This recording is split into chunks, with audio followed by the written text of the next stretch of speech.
हर महीने की पहली तारीख अपने साथ कुछ नए नियम साथ लाती है। जून का महीना बस खत्म होने को है और जुलाई का महीना शुरू होने की कगार पर है। भारत में 1 जुलाई 2026 से कई महत्वपूर्ण वित्तीय नियम फाइनेंशियल रूल चेंज होने जा रहे हैं, जिनका ग्राहकों और करदाताओं पर सीधा असर होगा। इन नए नियमों में यूपीआई से पीएफ की निकासी से लेकर डीए में बढ़ोतरी, एलपीजी की कीमतों में बदलाव जैसी कई चीजों के होने की उम्मीद है। तो आइए जानते हैं कि 1 जुलाई 2026 से क्या क्या बदलाव होने जा रही हैं।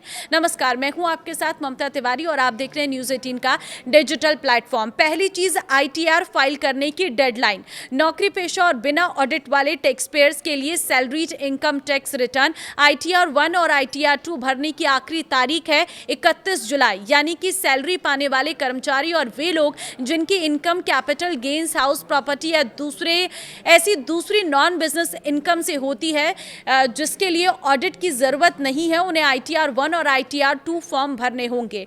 दूसरी चीज है, एचडीएफसी क्रेडिट कार्ड के बदलेंगे नियम।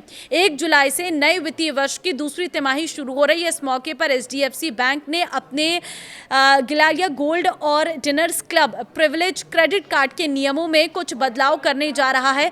पहले लागू हो चुके कुछ बदलाव के अलावा 1 जुलाई 2026 से एयरपोर्ट लाउंज एक्सेस से जुड़े नए नियम लागू होंगे। कुछ बदलाव पहले ही लागू हो चुके हैं, जबकि 1 जुलाई 2026 से एयरपोर्ट लाउंज एक्सेस से जुड़े नए नियम लागू होंगे। नए नियम के अनुसार 1 जुलाई से HDFC bank regalia gold credit card users को घरेलू एयरपोर्ट लाउंज का एक्सेस पाने के लिए हर तिमाही में खर्च की एक नई सीमा पूरी करनी होगी। इस पॉलिसी के तहत ग्राहकों को अगली तिमाही में मुफ्त घरेलू एयरपोर्ट लाउंज एक्सेस पाने के लिए पिछली तिमाही में कम से कम, आपको बता दें, 60,000 रुपये खर्च करने होंगे। तीसरी चीज है, एलपीजी, सीएनजी और पीएनजी की कीमतों में संभावित बदलाव। हर महीने की पहली तारीख की तरह 1 जुलाई को भी तेल विपणन कंपनियां ओएमसीज एलपीजी सिलेंडर, सीएनजी और पीएनजी की कीमतों की समीक्षा करेगी। इस दौरान घरेलू और कमर्शियल सिलेंडर के दामों में बदलाव देखने को मिल सकता है। साथ ही एयर टरबाइन फ्यूल के भी नए रेट जारी किए जाएंगे, जिससे हवाई जहाजों के टिकट की कीमतों पर बड़ा असर पड़ेगा। चौथी चीज है, यूपीआई से निकाला जा सकेगा पीएफ का पैसा। 1 जुलाई से यूपीआई से पीएफ निकालना एटीएम से कैश निकालने जितना आसान हो जाएगा। कर्मचारी भविष्य निधि संगठन ईपीएफओ के जुलाई में अपने नए डिजिटल प्लेटफॉर्म ईपीएफओ 3.0 को लॉन्च करने की उम्मीद है। इस सुविधा के शुरू होने के साथ ईपीएफओ सब्सक्राइबर्स यूपीआई के जरिए अपने पीएफ का पैसा निकाल सकेंगे। नई व्यवस्था लागू होने के बाद पीएफ का पैसा निकालने में कुछ दिन नहीं बल्कि चंद मिनट लगेंगे। इसके साथ एक और बड़ा बदलाव होने जा रहा है, पासपोर्ट बनवाना जो है वो महंगा हो जाएगा।